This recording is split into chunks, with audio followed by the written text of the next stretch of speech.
Hello everybody, how are you doing? It is I, Producer Guy Phil, and I am back with a pickups video. Man, I don't normally do these. I don't know why. Maybe it's just not challenging to edit or something. I don't know. But anyway, I went to Retropalooza over the past weekend. I crashed with D and Dave, the Sayasha, and the guy. He's the guy, Shadow the Oblivious. If you don't know, you'll know soon enough. And I picked up a bunch of cool N64 games. Y'all know I'm going for that complete collection, right? So without further ado, let's get started. Game number 1, we have Castlevania 64. That voice crack, on point. Castlevania, for those of you who don't know, is kind of like an action-adventure game. It's a bold departure from Castlevania 4, Castlevania Symphony of the Night. It's 3D, it's a cool installment in the series. I saw it for cheap, so I had to scoop it up. I don't really see it for cheap often in Canada. And a lot of these deals I got in American, you might think, well, you might have saved a little bit more if you haggle a little bit more, but let me tell you this. A $10 game that I got in the States would probably equal about a $40 game in Canada. So if you do the exchange rate, I still made out like a freaking rock star with these deals, man. The next one I got is FZero X. I've yet to ever see this game in Canada for a good enough price. I've seen it maybe for 35, 40 Canadian at most retail stores, and I'm not about paying that much for this game. I know it's pretty fun, and it led to FZero GX on the GameCube, which is one of my favorite games on that system to play, but I was able to get FZero X for $5. So a $5 FZero X game, which I've yet to see even drop into the single digits in Canada. I had to pick it up, man.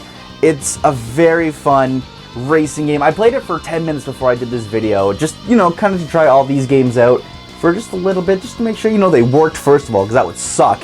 And just to make sure if they were fun or not. And so far, this is actually not a bad game. I'll probably put some more time into it. Overall, I'm very happy with this pickup.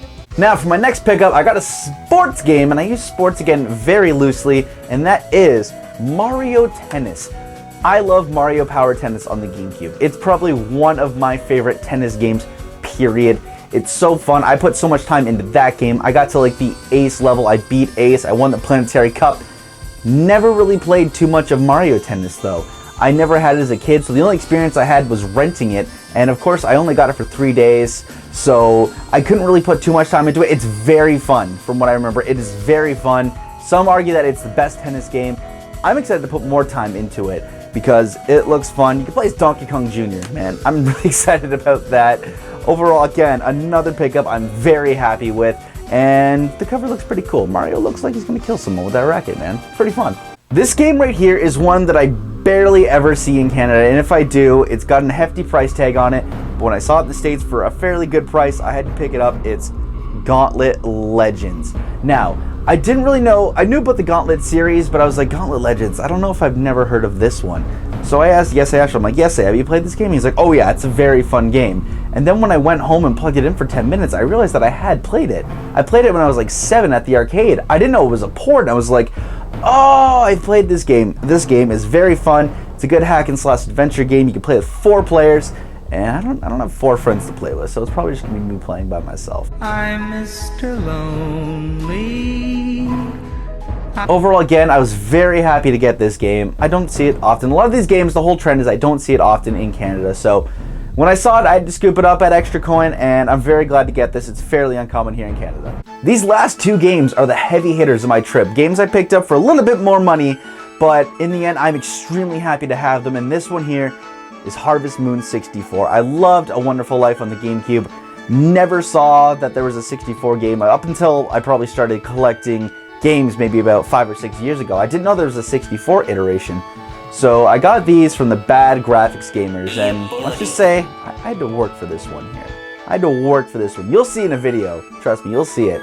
Looks like Wonderful Life, plays like a Wonderful Life, so I'm excited to play this like even more through. Maybe a potential playthrough of this? I don't know, maybe. Last but certainly not least of the bigger guns is a game that I've never seen go for anything less than $90 to $100 in Canada. I've never seen it go for less than that, and that is Starcraft 64. This game, it's a real-time action strategy game.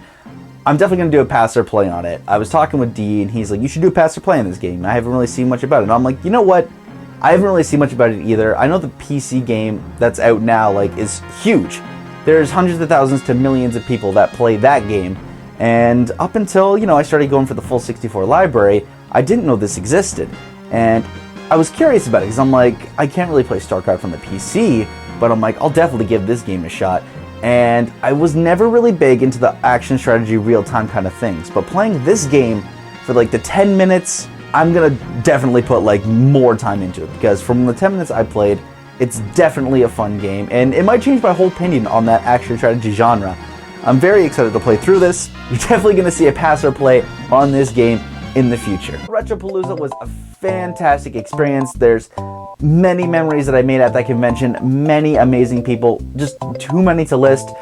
So many good games that I picked up there, and overall, if I was to give it a ranking out of 10, I'd definitely give that convention about a 9.5, maybe even a perfect 10. Worth the drive alone. So, thank you guys for watching. If you like this video and you like me, to maybe talk about more games I picked up and things like that, give it a thumbs up, man. If people like it, I'll definitely do more of them, man. Be sure to comment if you went to Retropalooza with your pickups or pickups you've gotten recently, man. I want to hear them. I want to hear. I want to compare. Maybe you did better than me. You probably did, because I don't really pick up that often. So, this has been Producer Guy Phil, and I want all of you to stay classy.